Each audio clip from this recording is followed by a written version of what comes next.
So I'm tired of playing games with my current internet provider. You always have the price go up and then you have to call in and then try to negotiate to get the price back down. And then you've got the new customers getting like 50% off what the current rate is. And I'm tired of wondering when's my bill going to go up next when my services aren't going to change. So where I live, there's only really one provider of internet until this last year or so when Starlink came available. And I thought, I know you're going to get better speeds on a hardwired connection, but with all the games, it makes me wonder if Starlink will be able to meet my needs where my current cable provider's just not doing it well enough. So let's find out together.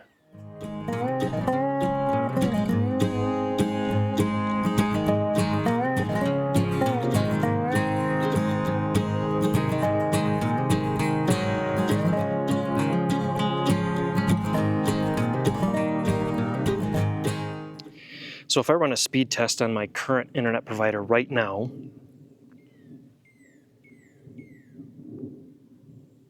I'm supposed to be getting like 100 down and 10 up. And so this is kind of par for the course though.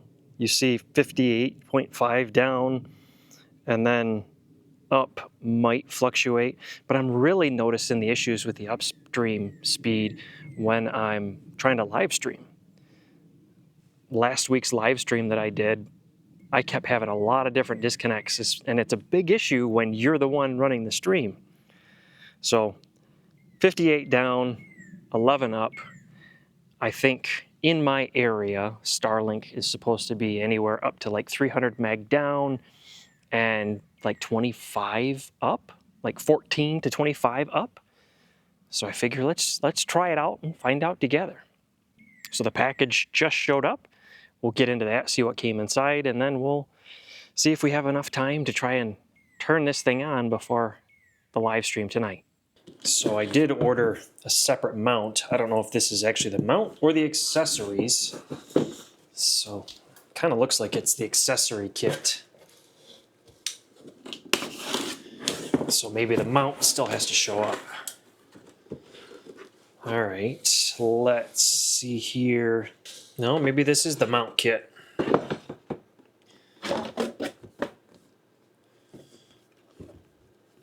Well, that's kind of nice. Yep, it is. So standard wall mount. So yeah, assuming this all works, I'll end up mounting mine on the peak, just as you see in this picture. And we'll have to go through and do our alignment.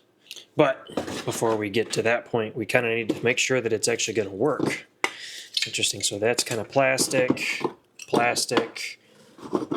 That's metal. And then that's a metal tube. And then inside here, oh, that's a nice touch. They even come with silicone to seal up the holes. You've got your lag bolts in there. And then small screws and clips to clip your wires. So yeah, you can see your accessory kit right here. So we've got 20 of those screws and clips. So okay. But to the big boy first. So I think this is the version 3 dish. And the fixed non-actuator. So we're looking at 23.5 inches wide. Or tall, I guess, depending on how you look at it, by 15.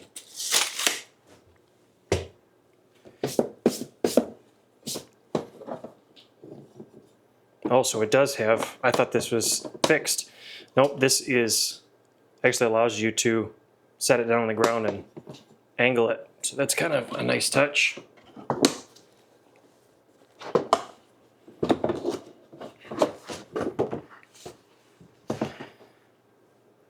So instructions, set up Starlink. It does have a little kickstand.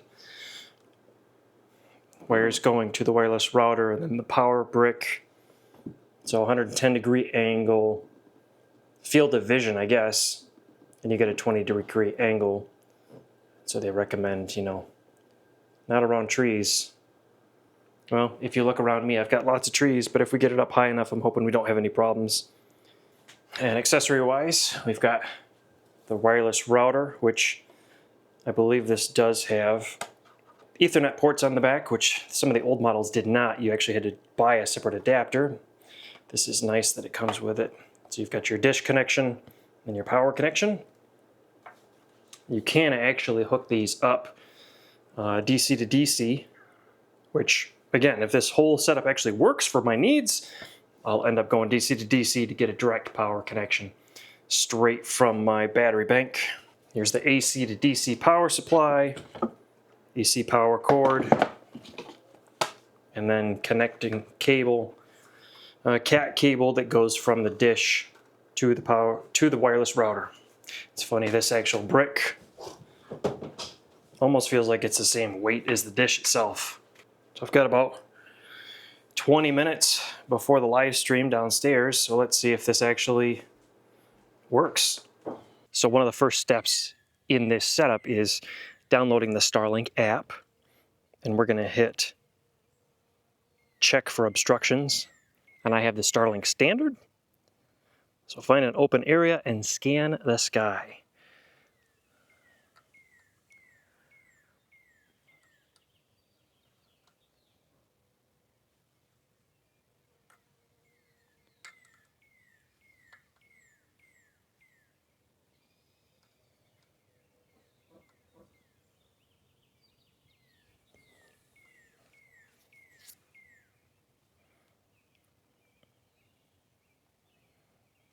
And so just here in my lawn right now, we can see that there's, you know, a couple of trees that are obstructions, which I knew was going to be an issue. What I'm going to end up doing is kind of mounting, I can't do it, up there. Can I get it? Right, I'm going to mount it right up here. If everything works out, just right there on the peak. So we'll come over here, grab the dish, and we're just going to kind of set it up here for temporarily just to see if this thing works. So we'll grab the long cable. One end goes into the back of the dish.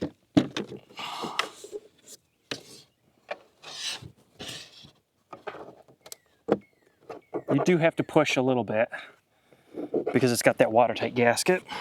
The other end will plug into the satellite jack on the back of the router. And again, watertight gasket. You can use the same for either side. Pull out our power supply, plug that in. And honestly, I don't know if this is a waterproof router or not. It would be kind of nice if it was, wouldn't it? IP56. So that's kind of neat. I wasn't expecting that at all. I wondered, because of the watertight gaskets that this thing had. All right, where's my extension cord?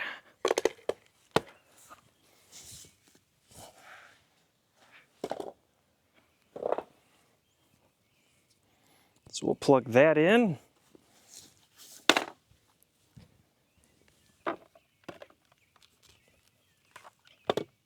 And if I run out of time, I run out of time. Set up here, continue with kickstand. My Starlink is plugged in.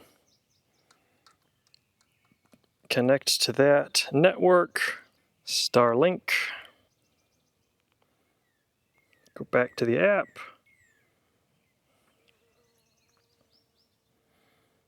And it paired, that's good.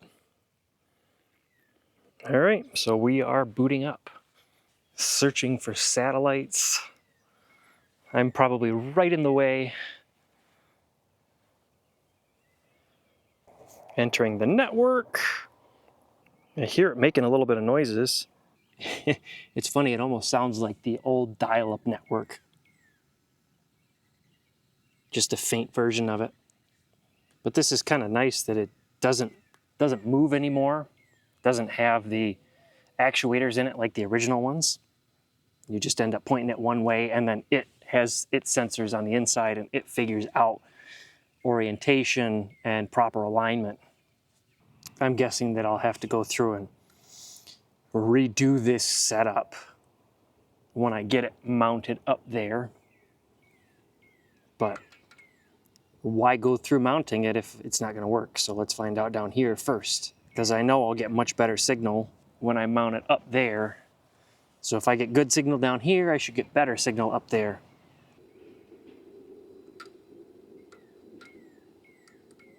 Oh, it's doing a software update. That's what it's doing.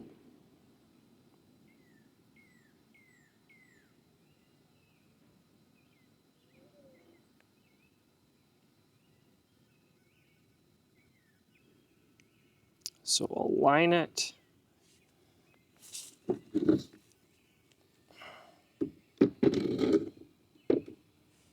So it wants to point north. Okay.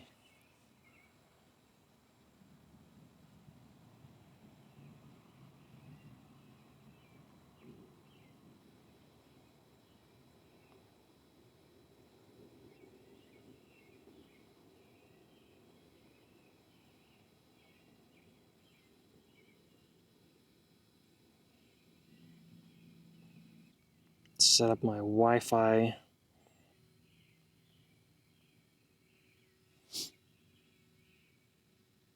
Something tells me I'm going to be running out of time.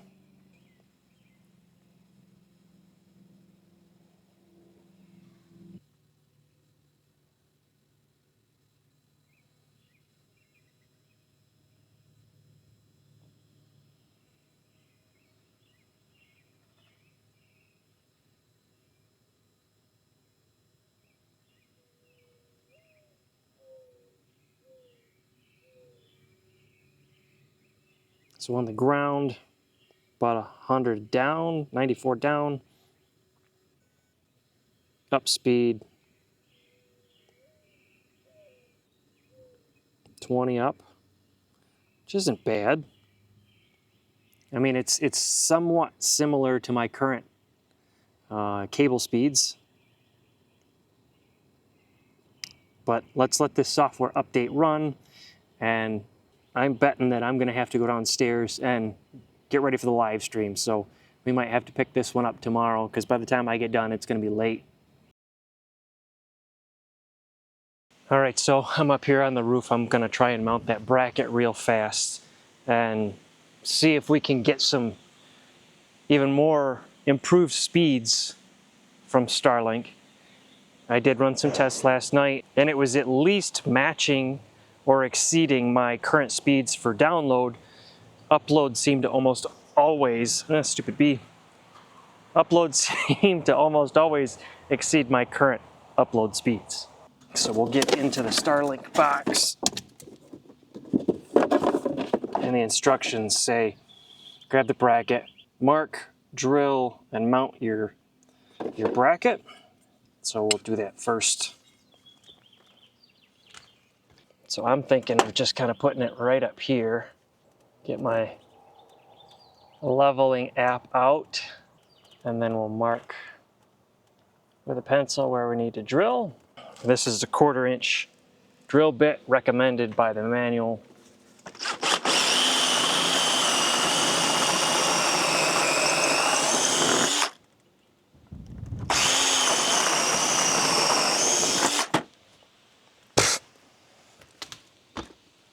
Perfect windy day to be doing that.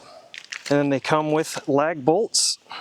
You'll use a 9/16 socket on that lag bolt. And then it also comes with the silicone needed. So we'll unscrew that, pop the top, and then just kind of fill the holes to get away from any penetration.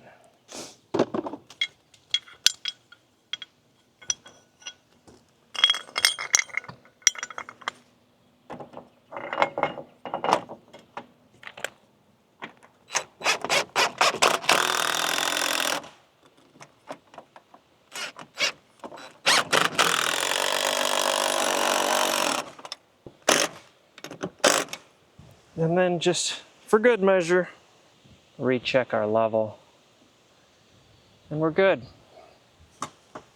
Nice and tight. So if we look at the instructions, we've got through step 7. Step 8 is take this bracket and this piece and connect them together.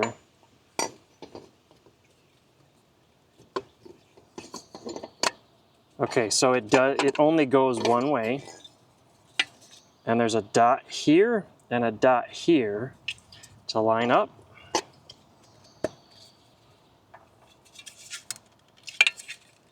And it actually locks into place. I'll tell you, when it's 86 outside, it's not a good time to be putting this mount up. All right, so let's see here. It looks like this has to come off.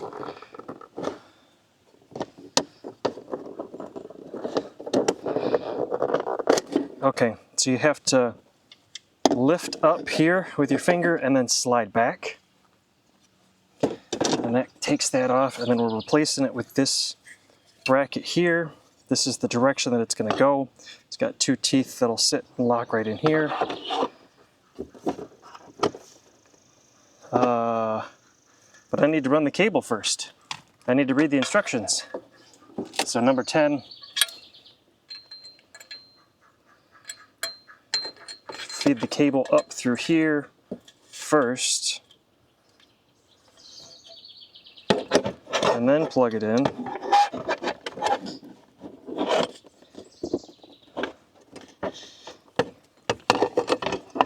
And then we can, well, that was really easy, lock it in place. And you do want to make sure that your cable comes out through here, not the bottom. So then step 11, we drop it down and feed the cable through the bracket, and then we'll clip this on.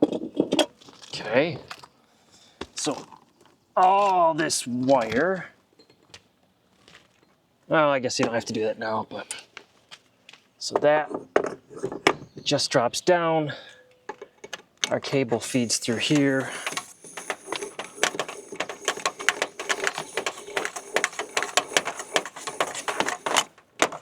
And it'll be interesting to see if I even have enough cable to run this into the house.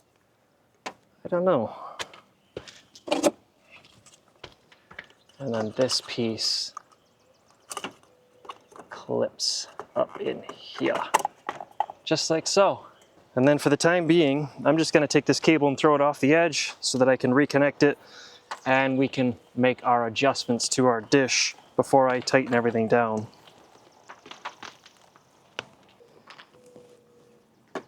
I might have enough. Running it underneath the soffit up into the trim here.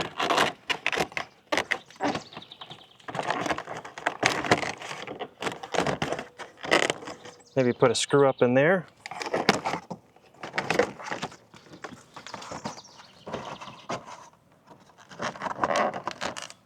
So yeah.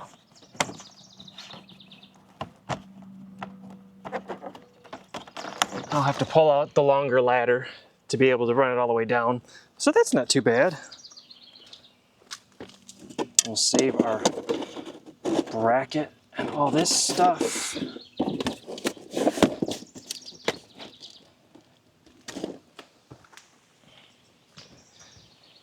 Bombs away!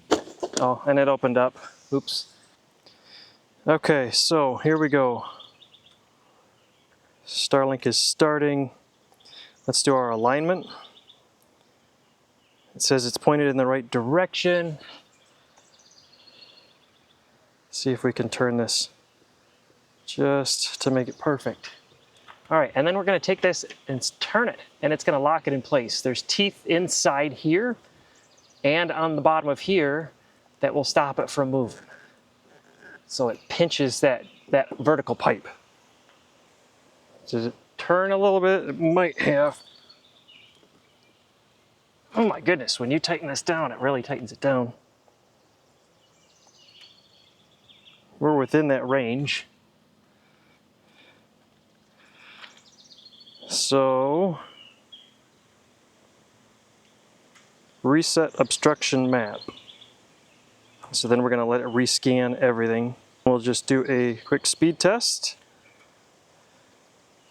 Very nice. 390, 400. Oh, there we go. I like that.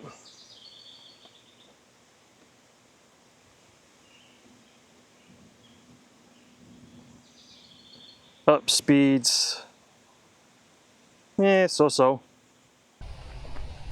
Yeah, that don't look too bad up there, does it? Especially if I put a screw to hold that cable up tight under the soffit, snake it all the way down, and then it'll end up coming right into the house somewhere in here. Maybe I'll just use that hole that's already there.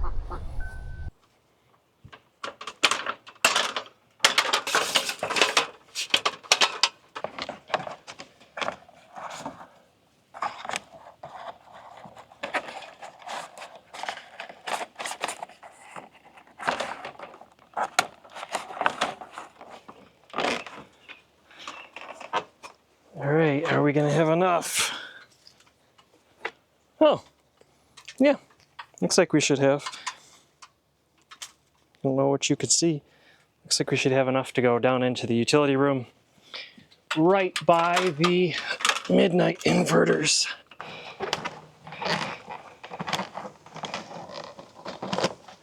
So unplug everything.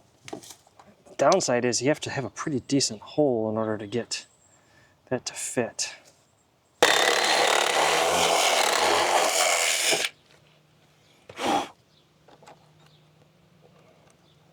Come on. There we go.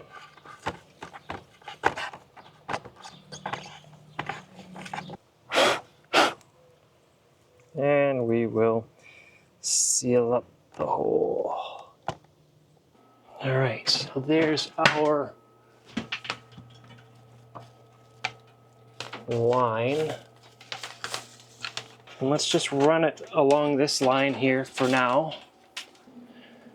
And again, I'll be able to clean this up once I know that it's going to work for me. And we'll just set it on the bench right here for right now. I don't want to wrap this line around an electrical cable, but here you can see there's the cable that we've got. And you just plug it into here. We'll be messing with this and doing a pass through here shortly. So we will plug this in right there. We've got our light coming on right here for our router. But yeah, I definitely don't want to leave a line dangling here. That's better, but again, temporary. Before we get it all fancied and prettied up, let's make sure it works. And we can see here it's booting up. Then obviously it's going to take time for everything to boot up and connect and all that fun stuff. We can see our obstruction map has been rebuilding itself. I would say probably tomorrow we should have a really good obstruction map. Got a little bit right here, that little red dot, but that's not bad at all. So I ran my cable over to my main gateway. You can use this Starlink router as a wireless router. You can use this for all your connected devices and have everything connect to this before it goes to the Starlink dish. I want to continue to use my system that I already have in place. Everything's already connected to it, and I can have more control over that than I can over this Starlink system. So I need to put this in pass-through mode. So there's a couple things that I need to do first. So on the back, I mentioned earlier, the Gen 3 router allows you to have pass-through mode natively. I think earlier generations you had to actually buy a separate connector to be able to plug a cat cable in. So on the back here, we're just going to pull this waterproof gasket off the back, and that ends up exposing two separate network jacks. So I will take my connection, plug it into one of those network jacks, and nothing happens because I don't have it connected on the other end yet. But so we've got that connected. I'm going to jump into the app real fast and put it in pass-through mode. So let's see here. We'll go down to the settings area and then scroll down to bypass mode. Now if you put this in bypass mode, you can see right here, the only way to disable this is to do a factory reset of the Starlink router, which is fine. So we're going to slide to put it in bypass mode. Are you sure? Okay.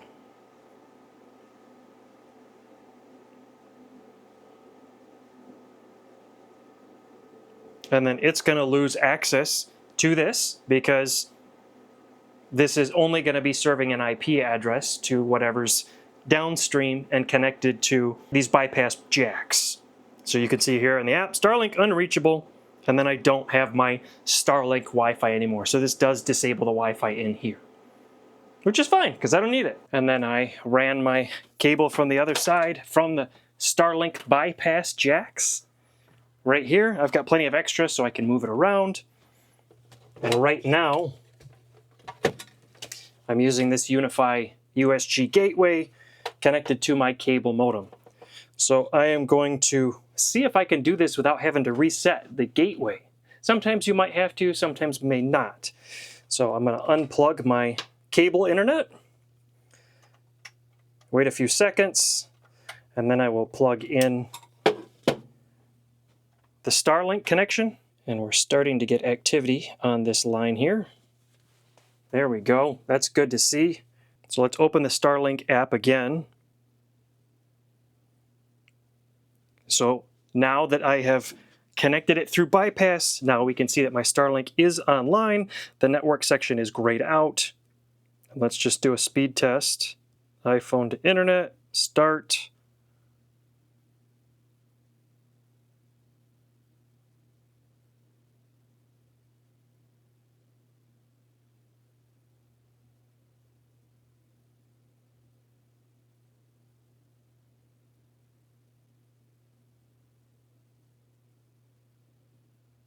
So 99 down, 21 up.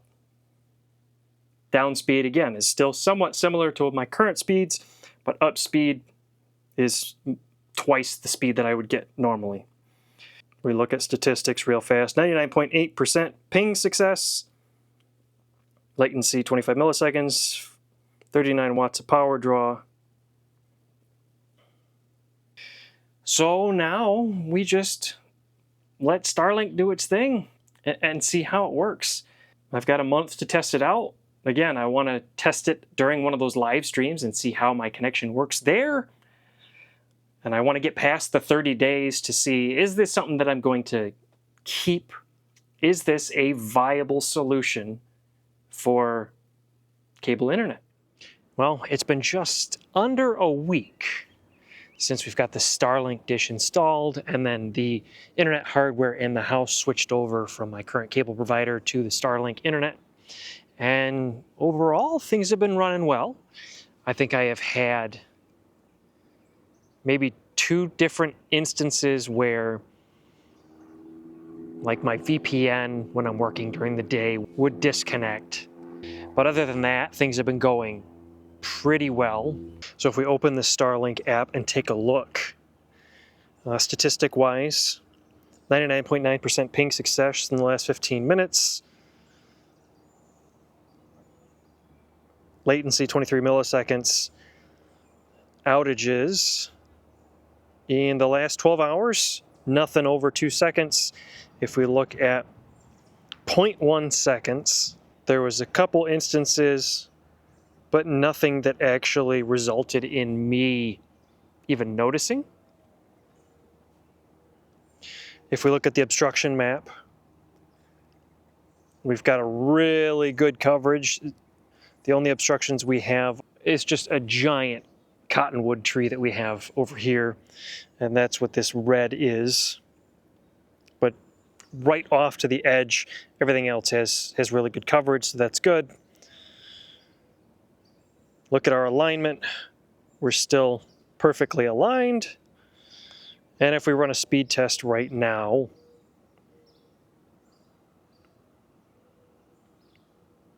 It's so right now. 71 down.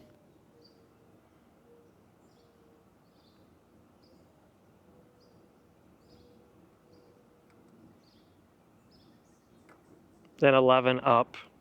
So. The speeds really do tend to fluctuate a lot.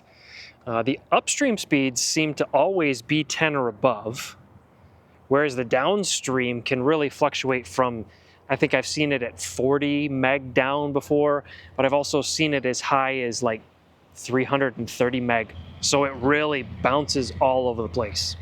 Now tonight is going to be a good test for me. We have our unplugged live stream. If you're not familiar with that, I'll leave a link up here to a playlist of our live streams. A couple of DIY guys just get on, kind of talk solar, share experiences. Sometimes we bring on guests and stuff.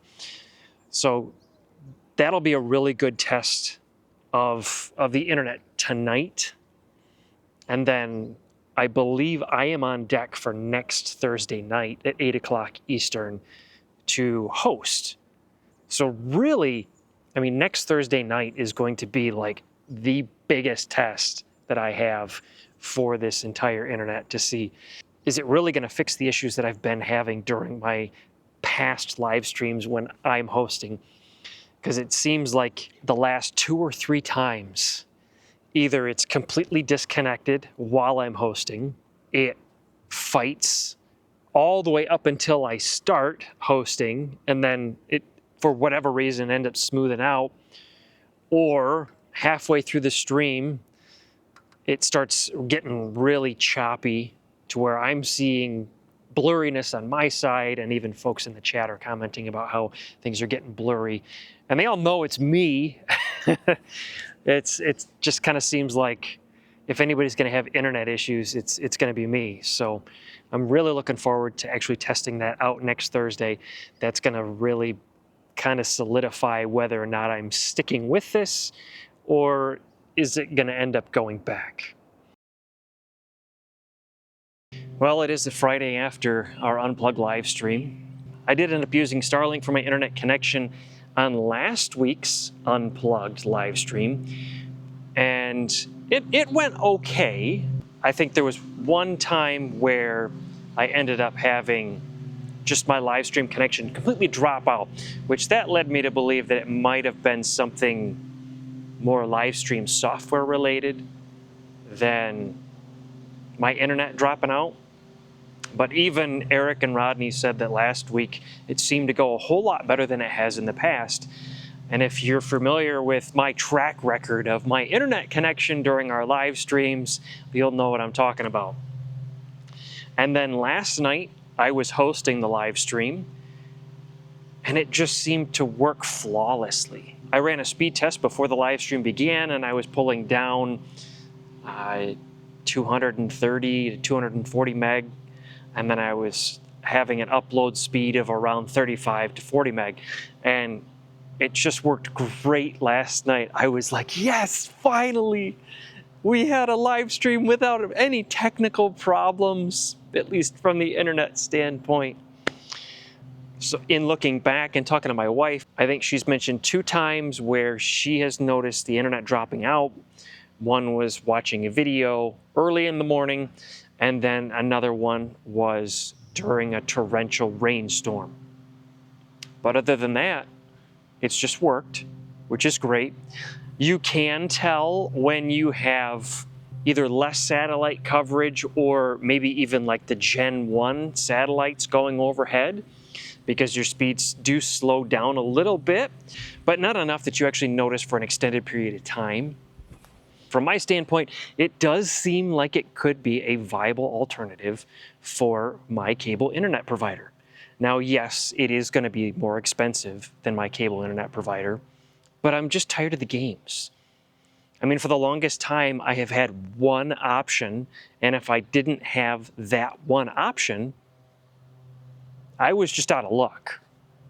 My cell service where I live is like half a bar, so I couldn't use like mobile internet, just wouldn't work. So I'm stuck with my one cable provider, but now I don't have to be. And if I really wanted to play the games, you know, I could stay on Starlink for several months and then come back to my current cable provider and get their new customer promotions, whatever they end up being for the current time. And then when the promotion ends, the price doubles or triples. So yeah, just tired of the games, but I have options now, options that I just didn't have before. So that in and of itself is just a good feeling. So let me know down in the comments, do you have Starlink? Or is it something that you might be considering as an alternative for where you live? And I'd also be interested to know, before Starlink became available, did you have any other options?